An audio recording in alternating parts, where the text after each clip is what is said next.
I'm Mr. MegaManFan, this is Genesis Does, and to be God's honest truth with all of you, I knew nothing about this game going into this week's episode. This was a recommendation from Ryan Taylor, longtime viewer, longtime friend, big supporter of the channel, and he said in one of the comments of my previous Genesis Does videos, you should play Arrow Flash.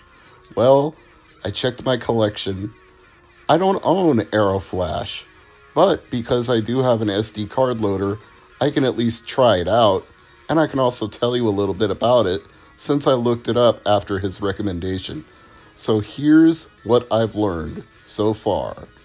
Arrow Flash is a scrolling shooter, well, duh, I think you can tell that part, developed by Sega, published by Sega in Japan and Europe by Renovation Products, in the United States for the Sega Mega Drive / Genesis in 1990. The game's main character pilots a prototype transformable fighter mecha left from her grandfather to fight against an alien attack on humankind. The game is mostly a horizontal shooter with one down-scrolling stage. So it was released in Japan on December 20th of the year 1990. Tango says hello, by the way. It was released on an unknown date in North America in 1990 and an unknown date in the European Union in 1991. The plot is that the protagonist is Zanakeen, named Anna Schwinn for the European release and Starna Oval for the Japanese release, as she fights against hostile aliens. The game contains references to Gundam and Macross, and it seems to have gotten very mixed reviews overall. One source rated it as high as 90%, another rated it as low as 24%, so opinion is all over the place on this one. But again, Ryan recommended it, so I thought I'd give it a chance. It doesn't appear to be the most common of Sega Genesis games, which may be why I don't have a physical copy of it.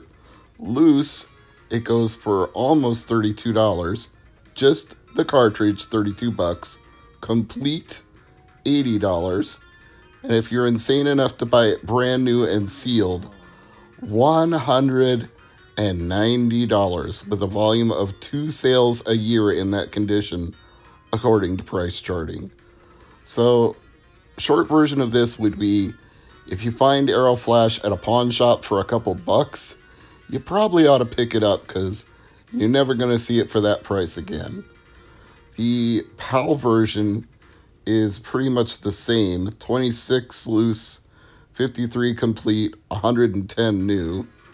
The Japanese version doesn't look like they have any price data on that one at all. So let's check out eBay just because I'm curious now. Let's see if there's anybody selling the Japanese version of Arrow Flash. Live research, y'all. We're doing it live. Fuck it, we're doing it live. Okay.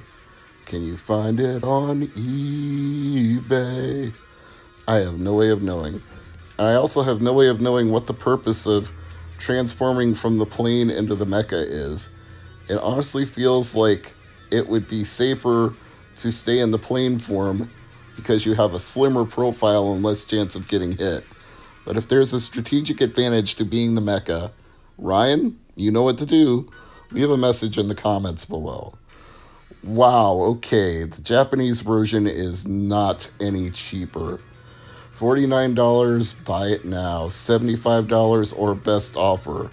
$60 or best offer. $100 or best offer in good condition, complete in the box. $160 for cartridge and manual, $115 for box manual cartridge. Yeah, this appears to be a rare game just about everywhere, and possibly even rarer in Japan than it is in the US or Europe, which confounds me to think about, but that is the case.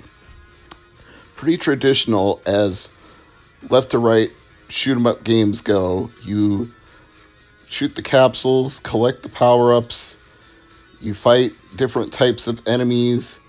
The power-ups you collect give you additional weapons. shields, weapon upgrades, missiles.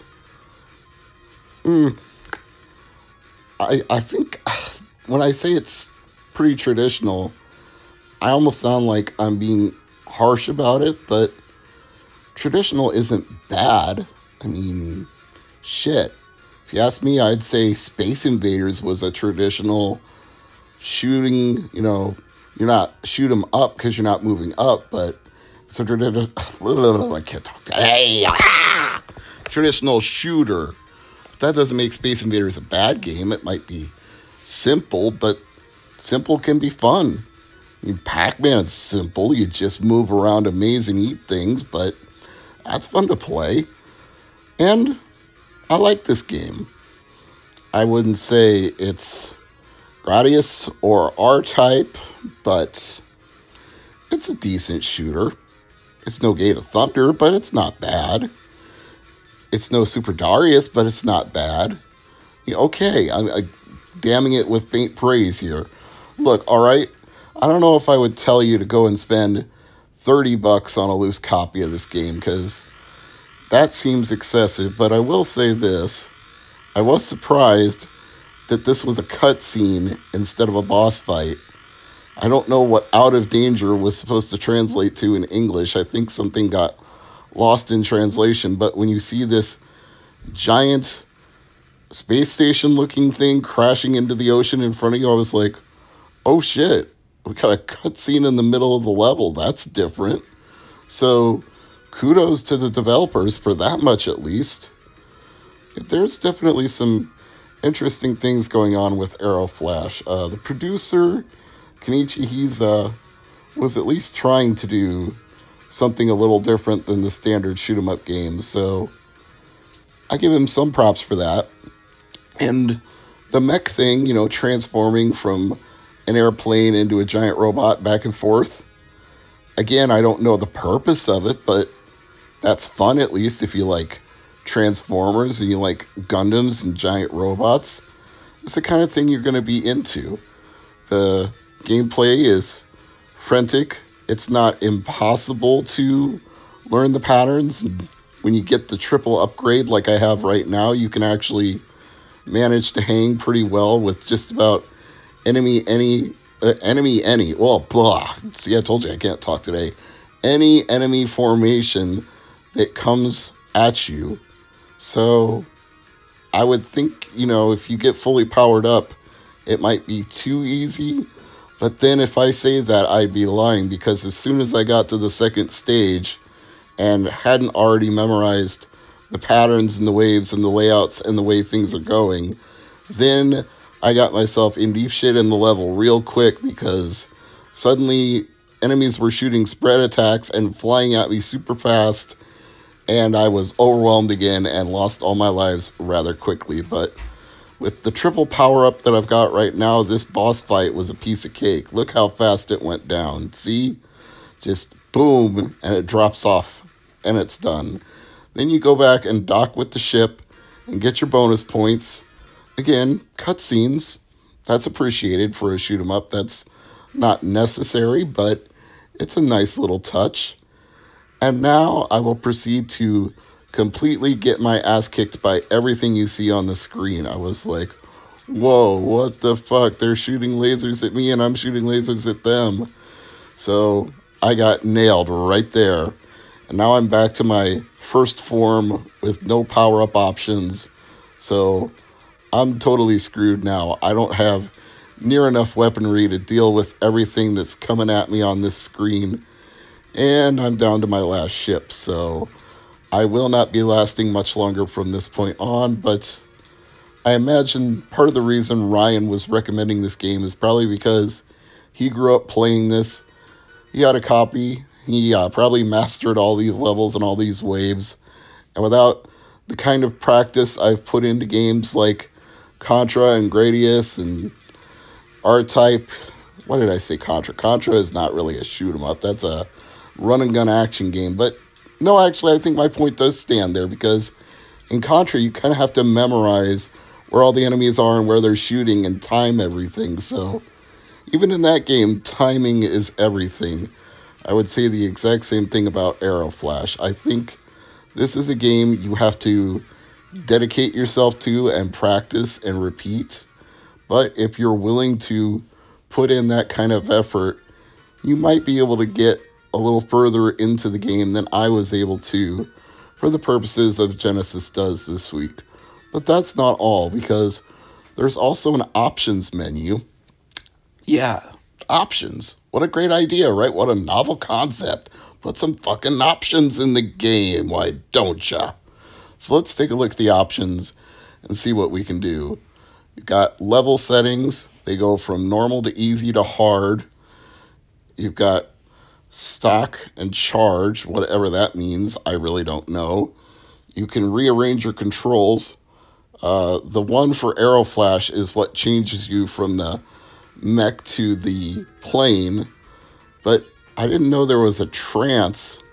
And now I'm kind of curious as to what exactly trance does. So I'm going to play around with this sound test for a second here. You can go from 3 to 5 to 7. So you're able to set the extra lives. It's like a dip switch in an arcade cabinet. I think 7 would almost be cheating. That would be way too many extra lives. I think 5 might be good if you're trying to learn it. Like, go to 5 and put it on easy if you want to get down the patterns a little bit. But play it on 3 and normal if you want the true experience of a gamer playing Arrow Flash. Because that's obviously the way it boots up. So that's the way it's meant to be played. I'm not saying you can't play it other ways. I'm not even saying you can't use a Game Genie. I'm not one of those purists that says you can't use any cheat devices. You can't have any fun with your game. Play your game any fucking way you want. If you're not having fun with it because it's too hard, change it up. Have fun. Enjoy yourself. Life's too short after all. What are we supposed to do? Suffer? Just be miserable all the time? If you can get good at it, playing it with a cheat, and then play it without the cheat and be good at it because you learned it, then, hey, more power to you. Then you're having fun. Then you understand how the game works. I'm Mr. MegaManFan. Thanks for watching. Thanks to Ryan for the recommendation. And as always, I will see you next time.